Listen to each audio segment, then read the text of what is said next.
All right, I think I'm ready. Cool. Okay, go ahead. I do that to people. Where do we begin this? I'll tell you what, I'm going to begin right at the beginning.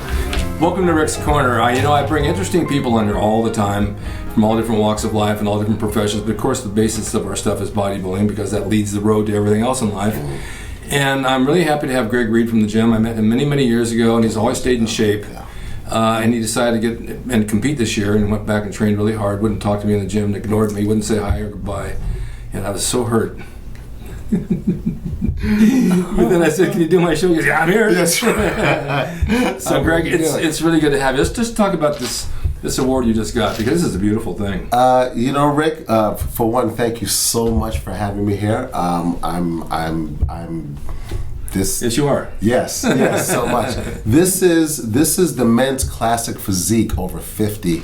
This is the overall trophy. So the fact that I won first in this category is what turned me pro. But then I went ahead and got the overall. So it was That's amazing. Three other weight classes. Yeah, but I told you every day how good you were looking. And it's all appreciated, but not until you get under them lights and in front of them people. I know. You know, I mean, I'm even skeptical about taking photos when I'm on my way to the show because I'm like, I'm not ready yet. I'm ready, but I'm not ready yet. I'll be ready when I have those different color trunks on, and I'm standing on stage all tan and shined up. You're tan. Actually, you're much tanner than that. The thing is that did you ever notice? And I know way back in the days when we were all training together, the guys would compete and then they go to like the House of Pies later and they eat. And at the end of that week, they looked even better. Yeah. And no one will take the chance to do that now. And no one's going to say, okay, I'll just do my diet after I train, like after a show, and then I'll be ready for the show because they're afraid to take it. Yeah. But it does do something. It does do something, and it's so far from what I've gathered from my first 15 years and not coming back. The body's got to be in that certain, I call it a vacuum state. It's got to be in that vacuum state to where anything you put in, it just blows it up. Mm-hmm. But also, too, in the same sense, if you over deplete, then it takes forever. Yeah.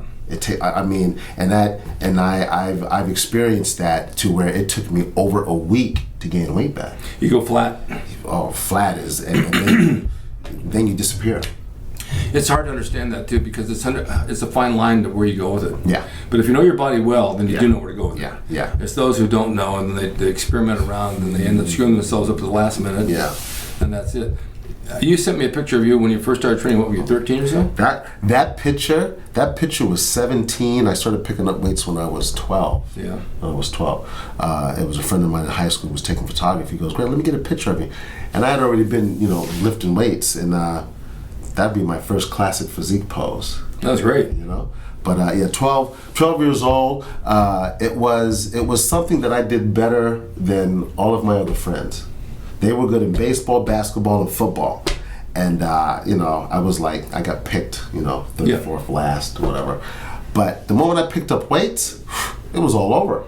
Yeah, I had friends like that too, and they worked out with me for a little bit, but they were never consistent. Yeah. And then if I wasn't there, they'd drop out. No, but you know how it is. You've got to have the mindset. It's not easy. No, and I would say maybe I'm here to do this because, like I said, I started at 12 and I haven't stopped. Yeah. And I've run into people. Yeah, I used to work out and now then I came. I'm like, no, you don't let this go because to take muscle and to start building it and then to let it go, it's a bad. And I know guys that do. Yeah, it's bad. My age that have trained and have become champions, and I see them down at the beach contest. Yeah. What happened? Yeah. How can you let something go? It's a lifestyle. Yeah. Lifestyle. It's something you do every day. Whether you do it heavy or not, you still do it. Yes. And through wrestling injuries, I don't do as heavy like I used to. I do what I have to do. Yeah. But still got to stay in shape doing something. Yeah. Mobility, right? Yeah. I mean, I getting ready for this last show, and this was actually the third. This was the last of the 3 shows I've done in 8 months, coming back after being away for 20 years. You were away that long? Yeah. Wow. I had to find Greg and get all that right.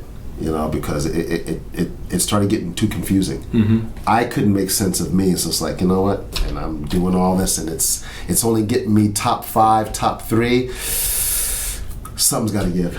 It's funny when you say find Greg, because I went to therapy once when I got divorced, and I said I need to find myself. I knew who I was, but they said to me, yeah, you'll find yourself. I said, if I pay you all this money in 2 years and I find myself and I don't like who I am, can I get my money back? What if I don't know me when I find me? That's not really me. So you have to think about who that really is, right? Am I going to recognize him? Yeah. What's he look like anyway? And is he going to the gym? Because I might see him when I, you know. And then I found out wherever I went, there I was. Yeah. You know? Yeah, it just right there. Yeah. Do you do, for a living, do you have a demanding job?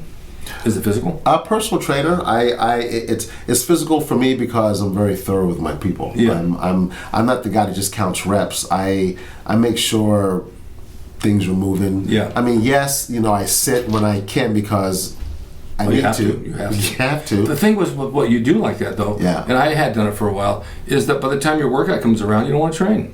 See, this is, and again, you say lifestyle, and it's also, it's you know, it's a passion. It's a thing that runs through my veins. I mean, yeah, after a certain time of day, if I've done 8 or 9 people and I haven't gotten to the workout, it's a chance it might not happen because I'm not 20 and change anymore. I mean, I'd go to goals at 11:30 at night, you know, and then go to the firehouse and eat. Yeah. Now it's like 9:30. I should be in the bed so I can. Wait, they're open that late?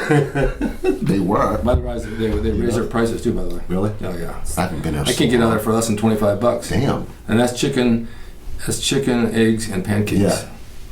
The blueberry pancakes. Wow. $25. Wow. But it's a treat once in a while. Well, yeah, once in a while. So now, when you train, how many days a week do you train? Myself, I just came off of. No, this is the Greg we're talking to now. Yourself. Yeah, me. The one you found. Yeah, the one I found, the one that's here with the big smile on his face. Yeah. It's more of a 4-day on, 1 day off. But now that the show is over, I'll go into a more compound workout, and I'm thinking about maybe 2 on, 1 off. Oh, I like that. You know, 2 on, 1 off, because I want to do compounds, and I'm not going to say I want to get heavy, but a little bit more than what I was doing, and tell the body, hey, it's time to pick it up 1 more notch. Let them know what you mean by compounds. My squats, my deadlifts, my behind the neck presses. What else did I come up with? My bent over rows. And I'm still building it because it's partly that and partly little powerlifting. Yeah. As well. Well, powerlifting is good base for bodybuilding. Oh, totally.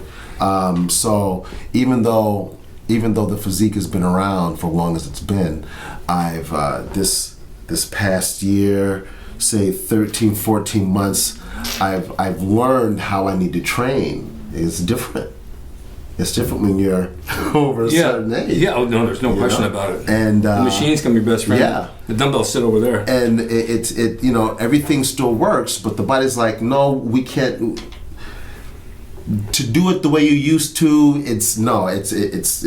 Do something else. Yeah. And you know, listening to that, and actually from each show, from this past December, February, and then to this show, the body has graduated and filling back into where it was 20 years ago. But let me ask you a question. It's basically, if you can't do what you used to do, you find other ways of doing it. It's still muscle resistance. Yes. And it still does the same thing. Yes. You just do it differently. Yes. And it's mainly your diet. Yes. Always. I mean, that and rest. Yeah. Oh yeah, rest is a big deal. The rest, without the rest, it's not jumping off. No, it's true. You have a dog? No, cats. All right, I have a cat here too. I just heard on the news this morning, I'm going to throw this in here. They said people who have dogs and the dog sleeps in your bedroom on the floor, you get better sleep. For some reason, you get better sleep. If the dog sleeps in your bed, you don't, because he moves around a lot. Because I was babysitting my daughter's dog all week. Yeah. And he's under my chest, he's under my butt, he's under my legs, and I got to keep moving him, so I'm up all night. Now, the other one sleeps on the floor, but the other one has bad dreams. Yeah. He scratches, he goes around circles to find this spot, and then he starts scratching, and then you hear all that. And you hear this biting. So I don't know if that's true or not. You know, I love my cats. I've had them for 14 and 6 years, whatever. My door stays closed when it's time to go to bed, because the moment they start moving around, Done. Oh well, they come on you. They start doing this. Done. Thing, you know, Done. And being where I'm at age wise now, sleep. I'm awake now. I can't go back to sleep. Yeah, that happens. Do you get up a lot to go to the bathroom? I do. Yeah, I do too. I do. And someone says, "Oh, it's your prostate." No, it's not. No, my body's working. I drink a lot of water.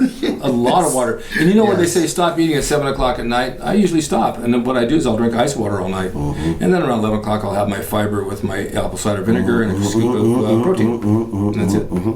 But that water, you gotta go. I'm implementing. Okay, Greg, watch the clock, cut the water back. Don't be drinking water close to 9 because 9 o'clock I'm on the bed, 9:30 lights out. But if water's still going, guaranteed at least twice, if not 3 times. You go to bed early. Yeah, have to. I try to be in bed by 10. Yeah. And then I try to be home by midnight. Yeah. Oof. Oof. If you can figure that one out. I've said this before. It's a standing joke. No, I'm 10 o'clock. I'm here on the TV watching on the couch and dozing off. Yeah, I the first client's at 6. I get up about 4:45 so I can do my thing, take care of the cats, get ready to leave for the day, and that's it. How do you divide your body parts up? How many times a week, and what do you do for them?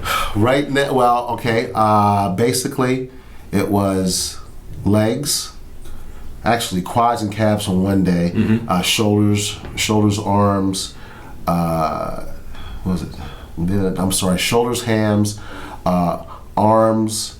Not in that order. No. Shoulders, hams, chest, tries, back, buys. Okay, why do you separate the quad from the hams?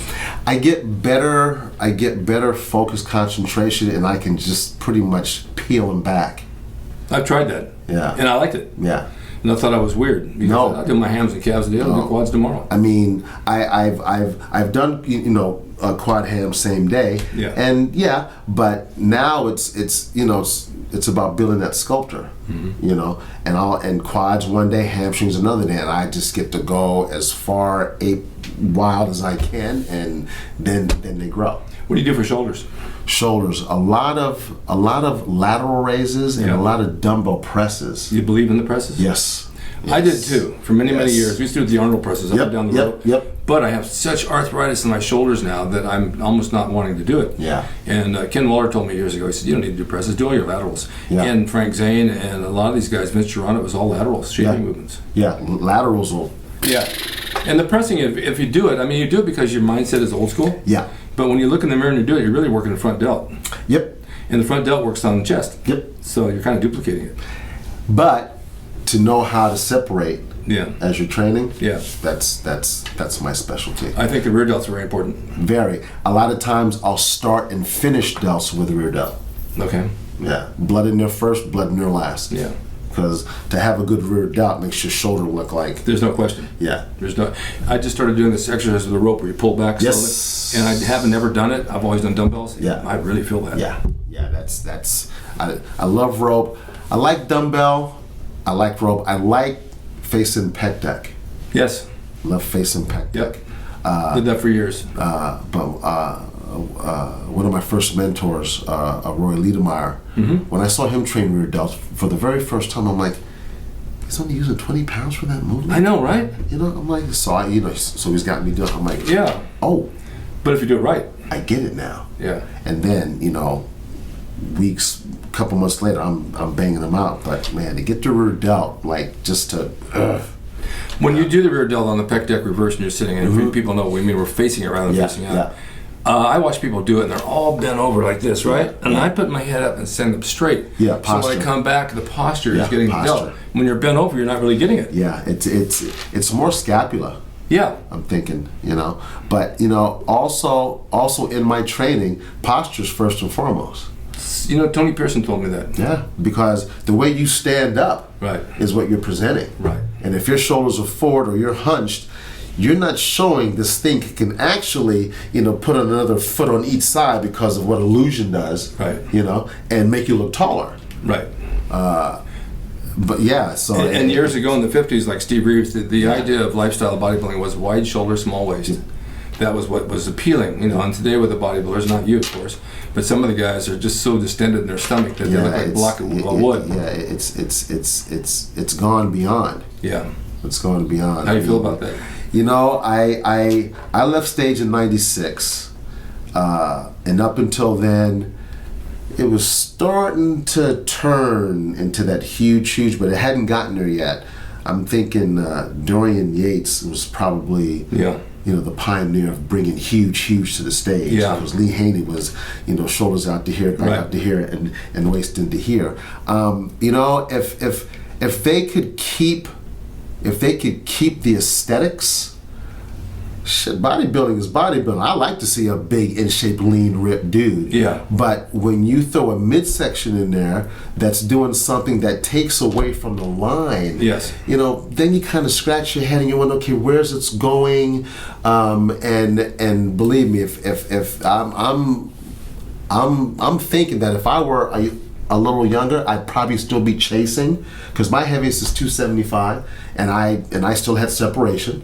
Big bodybuilding, big, huge, but now it's I don't want to see that part. What do you weigh now? Right now, I'm probably about 207. You know who you remind me of? Tell me if you've heard this before. Jim Morris. Yes, I have, a long time ago. I trained with him back in the I used to talk to him a lot. Yes, nice man. Very nice man. Yeah. I got him a job back in the '69 at Carnation Company. I was working for Kellogg's, and he kept that job 25 years. Wow. And he even bought his company car and had it repainted. I kept the job at Kellogg's a year and a half and quit. But we used to eat together all the time and work out our bills. Nice man. He had a hell of a body. I used to talk to him a lot when I was in Venice from, what was I did, 92 to 96. Yeah, very gracious, nice person. Yeah. What about arm? Do you superset bicep, tricep? Sometime, depending on. I like it. Yeah. But you can never get to the machines to do it. No. And see, that's the thing. Yeah. If you can't plan it out, I mean, if you plan it out but you can't get to it, it's like, I got a straight train today. Right. One of the benefits of me training my clients in a private gym, smaller, I still have to watch people, you know, this and that and the other. But yeah, if I'm running for time, and I want to get arms in, bis and tris. I mean, whew. It really works. Who doesn't like a huge arm front and back? Opposing muscle groups. Yeah. We used to do that with chest and back. We do benches and chins. Yeah. Because at the old goals, the bench press rack was here and the chin up was right there by the door. So you could do it, and then you could do inclines and seated pulls. It just, there was a small group of guys back at goals back in those days, and so we could work it out. But it definitely is good. But like you say, if you can't get the machines, forget it. Yeah, it's just blows your motivation. So you got to quickly shift. Yeah. How many sets per body part do you get? It all depends on the mindset and the day and the mood. Approximately. Like for chest, I'll do 4 movements, at least 4 sets a piece. All right, so 16 sets total. Yeah. Ever at 12? Maybe arms. Ever 20? Yeah, I remember days of 25. Yeah. I can do 10 to 12 now and I'm fine. Yeah, I mean, it was, the list of things to do was this long, and one of them was like 8 sets. Yeah. So I'm like, go. But the thing is, you pretty much exhausted the muscle around 12, 14 sets. Yeah. Anything more than that, you're overkilling, but in your mind, you really don't think you are. No. That's when you need the extra rest and extra food. Yep, extra food, thank you. Yep, because you will grow. Yeah. Yeah, no doubt about it. And that's part of my next plan, getting ready to compete next year. I'm gonna take 12 months and just build it. I'm gonna build my mass and density back to what I had, or very much close to it. I'm not dead. The body's still pumping. Right. Why not? Of course. And part of that is to take it out 6, 7, 8 sets. Because knowing that I'll do that, or I'll eat like a machine for the next, say, 24 hours, and something will happen. Of course it will. How's your nutrition? I mean, I know it's good, but what do you eat? Turkey, steak, chicken, fish, greens, eggs. Just like everybody else? Everything else. I mean, for the most part, it's always balanced. How many times a day? 6, 7. Can you fit it all in? Yeah. I'll have to do. I'll start a meal. A client will come in. I'm trying to get it all in, but no, because the moment I'm done eating and I have to go, the stomach gets all crampy. So it'll take a client for me to start and finish a meal. Have you ever experienced eating like that and you get chicken for one thing? I know I do. Mm-hmm. It kind of gets bigger in your mouth and it just won't go down. Yeah. Then you got to take sips of water to help it. Oh my God, my daughter told me the same thing. It's like, I can't do this. And I got the same way with steak lately. Yeah. So I've been eating salmon and whitefish. You got to see, I love cooking. I love fruit pepping.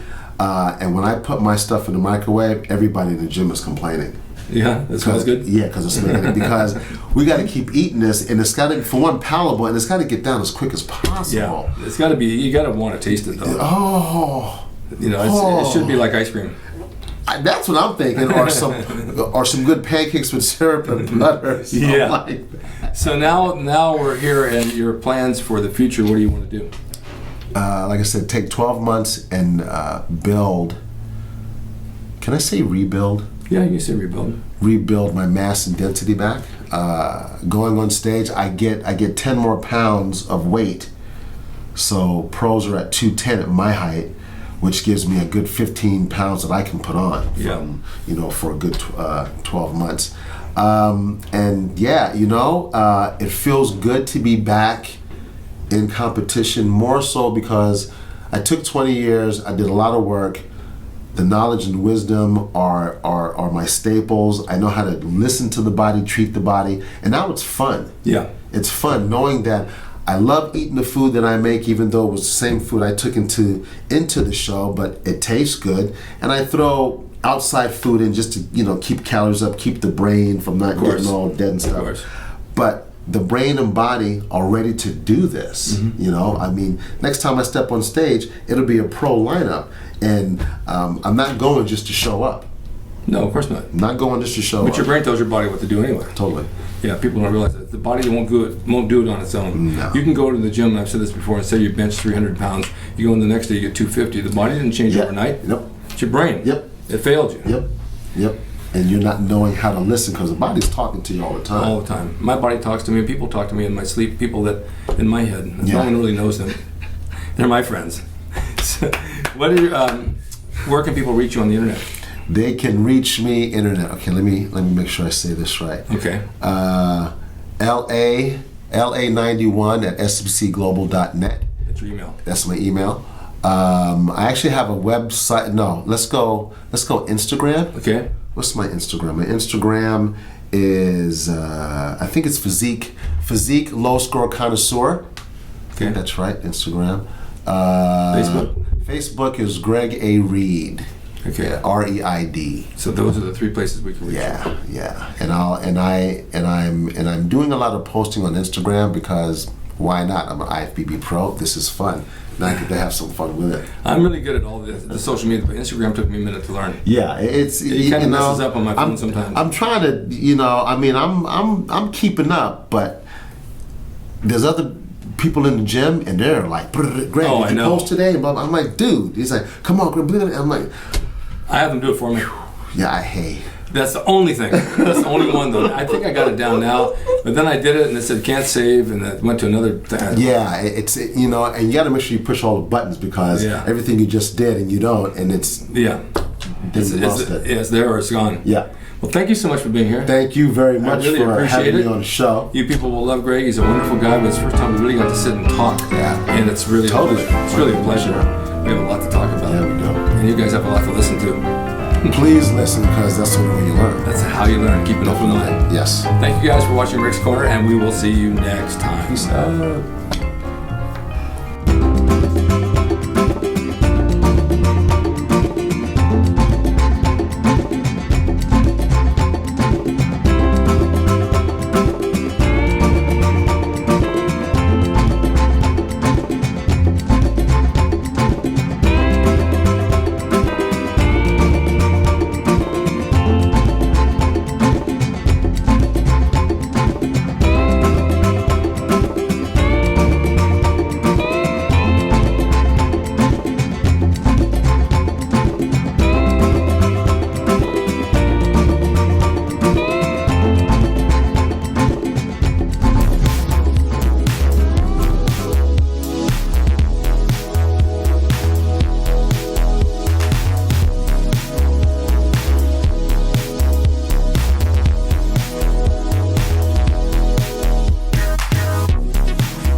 Equalizer, baby. See you next time.